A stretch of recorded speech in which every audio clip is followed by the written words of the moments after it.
Very good morning to all of you. Auto sales master diamond master Ritesh Jangare this side.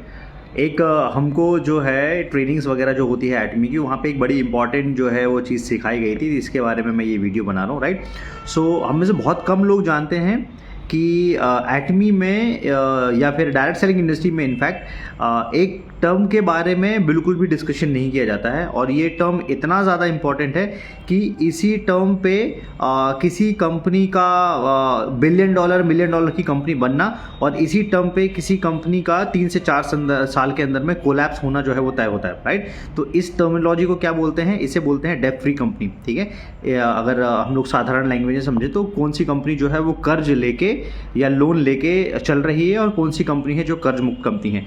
तो एटमी में day first से, जब से park sir ने कंपनी स्टार्ट की, तो डे 1 से एटमी जो है कम्प्लीटली लोन फ्री कंपनी या कर्ज मुक्त कंपनी है। आज तक के रिकॉर्ड पे कभी भी कंपनी के थ्रू कर्ज नहीं लिया गया है। कंपनी के कोई भी कैश रोटेशन को मेंटेन करने के लिए, कोई भी इन्वेंट्री को मेंटेन करने के लिए, उनका जो महीने का कैश फ्लो है उसको मेंटेन करने के लिए कभी भी ये नहीं लिया गया। इनफैक्ट किसी भी ब्रांच में कितनी भी जो है सिचुएशन ठीक ना भी हो, परिस्थितियाँ कितनी भी बेकार हो, किसी ब्रांच का बिजनेस कितना भी अच्छा या बुरा क्यों ना चल रहा हो, उस कंडीशन पे भी एटमी में जो है ये फिलॉसफी है कि एटमी को कंप्लीटली जो है वो डेब्ट फ्री रखने का प्लान किया गया। राइट, अब ये मैं जो है वो क्यों बता रहा हूँ? ठीक है, इंडियन डायरेक्ट सेलिंग इंडस्ट्री में या फिर आप जो भी इंडिया में कंपनीज काम कर रही हैं या ग्लोबल कंपनीज काम कर रही हैं, अपने आप को कर्ज मुक्त कंपनी बोल के उसको अपने यूएसपी में शामिल करना, ये सिर्फ और सिर्फ एटमी ने किया, इसके अलावा किसी ने नहीं किया। ठीक है, इसके अलावा कोई भी कंपनी सामने आके ये नहीं बोलेगी कि वो कर्ज मुक्त कंपनी है या उसने कभी किसी से बैंक से लोन नहीं लिया है। ठीक है, अब एक जो है चीज़ बहुत सारे लोगों को समझ में नहीं आती। काफ़ी लोग इसको ऐसे बोल देते हैं कि यार कोई कंपनी लेट से 500 करोड़ रुपए से शुरू हुई है तो वो जो है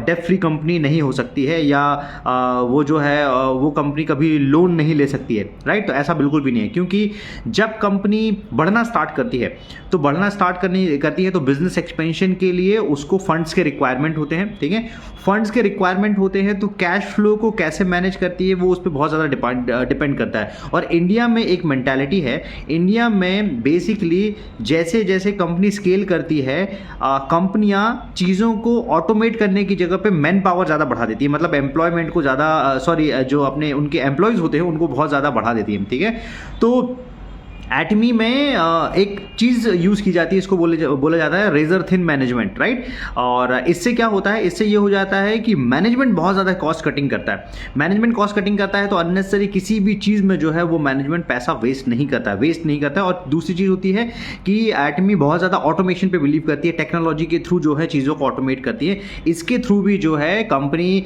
डेब्ट फ्री कंपनी बनने में जो है वो ज़्यादा फायदा मिलता है। इसके अलावा एक हमारे चीज़ में, हमारी कंपनी में एक चीज़ और मानी जाती है, हम यहाँ पे बोलते हैं विन विन पार्टनरशिप। इसका मतलब क्या होता है कि हमारे जो भी सप्लायर होते हैं, लेट्स से कंपनी ब्रश किसी सप्लायर से बना रही है, पेस्ट किसी सप्लायर से बना रही है, शैम्पू किसी सप्लायर से बना रही है, तो हमारे सारे सप्लायर का पैसा जो है विद इन 1 वीक के अंदर में क्लियर किया जाता है। ठीक है, और मेरे ख्याल से ऐसा ट्रैक रिकॉर्ड दुनिया में किसी दूसरी कंपनी का नहीं है, क्योंकि इंडिया में तो ये पूरा का पूरा सिस्टम क्रेडिट बेस्ड चलता है। ठीक है, 2-2, 3-3, 4-4 महीने का क्रेडिट सिस्टम होता है, 3-3, 4-4 महीने के क्रेडिट पे जो है वो चीज़ें चलाई जाती है। ये लेकिन कभी भी कोई आपको ओपन प्लेटफॉर्म पे आके नहीं बताएगा, क्योंकि ये मैनेजमेंट की पीछे की बात है। राइट, लेकिन यही चीज़ जो है, कोई अगर आपको कंपनी दिखती है ना कि वो 3 साल के अंदर में कोलैप्स हो गई, 4 साल के अंदर में कोलैप्स हो गई, बिकॉज ये जो अनहेल्दी बिजनेस हैबिट्स उन्होंने क्रिएट करके रखी है, उसके कारण से बड़ी बड़ी कंपनीज जो हैं वो इस तरीके से कोलैप्स हो जाती हैं। राइट, तो ये सारी चीज़ें एटमी में नहीं है। इस वीडियो को ना बहुत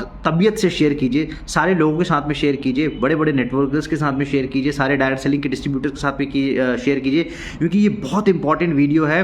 और इस वीडियो के बारे में, या ये जो मैंने आज टॉपिक के बारे में डिस्कशन किया है, मेजॉरिटी ऑफ द डिस्ट्रीब्यूटर्स को इसके बारे में भनक तक नहीं है। ठीक है, अब आप चेक कीजिएगा कि आप जिस भी कंपनी में काम कर रहे हैं क्या वो डेब्ट फ्री कंपनी है या नहीं। ये बहुत ज़्यादा रिक्वायर्ड पॉइंट है, क्योंकि यू नेवर नो, कल जब उनको बिजनेस स्केल करना होगा तो वो बैंक से कोई कर्ज लेंगी, और वो कर्ज चुकाने के चक्कर में, उनके इंटरेस्ट देने के चक्कर में कंपनी कोलैप्स होने के चांसेस बढ़ जाते हैं। राइट, और ये मैं इतना तजुर्बे से और इतना कॉन्फिडेंटली क्यों बोल रहा हूँ? Because I am also running few companies. Right, और मुझे भी कहीं ना कहीं उन चीज़ों का रिक्वायरमेंट होता है, लेकिन मुझे मेरा बिजनेस उतने बड़े लेवल पे नहीं है जितने बड़े लेवल पे कोई डायरेक्ट सेलिंग कंपनी का हज़ारों करोड़ का या करोड़ों का टर्नओवर होता है। मैं बहुत छोटे स्केल पे उन चीज़ों को कर रहा हूँ, तो मुझे भी बैंक से कभी ना कभी रोटेशन लेके, टॉपअप लेके उन सारी चीज़ों को रोटेट करना पड़ता है। तो इंडिया में ये अगर आप एक लिस्ट सर्च करोगे तो आपको गूगल पे एक लिस्ट मिल जाएगी, वहाँ पे आपको पता चल जाएगा कि कौन सी कंपनी जो है वो डेट फ्री कंपनीज हैं या नहीं है, राइट। और इसका मैक्सिमम जो कंपनीज है ना, जो एफएमसीजी की बड़ी कंपनियां हैं, वो सिर्फ इस कैटेगरी में आती हैं, अदरवाइज मैक्सिमम कंपनीज जो है ना इस कैटेगरी में नहीं आती। बड़े बड़े कंपनीज जो है वो इस कैटेगरी में नहीं आती है, राइट। और डायरेक्ट सेलर्स के लिए ये बहुत ज़्यादा रिक्वायर्ड पॉइंट है। तो अब जब आप 5P के बारे में या 3P के बारे में कभी भी चर्चा करो, इस पॉइंट को जरूर ऐड कर लेना और इस पॉइंट को जरूर पूछना अपने कंपनी से, अपने मैनेजमेंट से, या आपकी जो भी इमीडिएट अपलाइन है उनसे ज़रूर पूछना कि क्या आपकी कंपनी एक कर्ज मुक्त कंपनी है या नहीं, राइट। तो इस वीडियो को बहुत ज़्यादा शेयर कीजिए अपने पूरे एसोसिएट्स के साथ में, सोशल मीडिया पे, व्हाट्सएप पे, अपने पूरे नेटवर्किंग की फैमिलीज के साथ में, right. So thank you so much all और wish you all the best.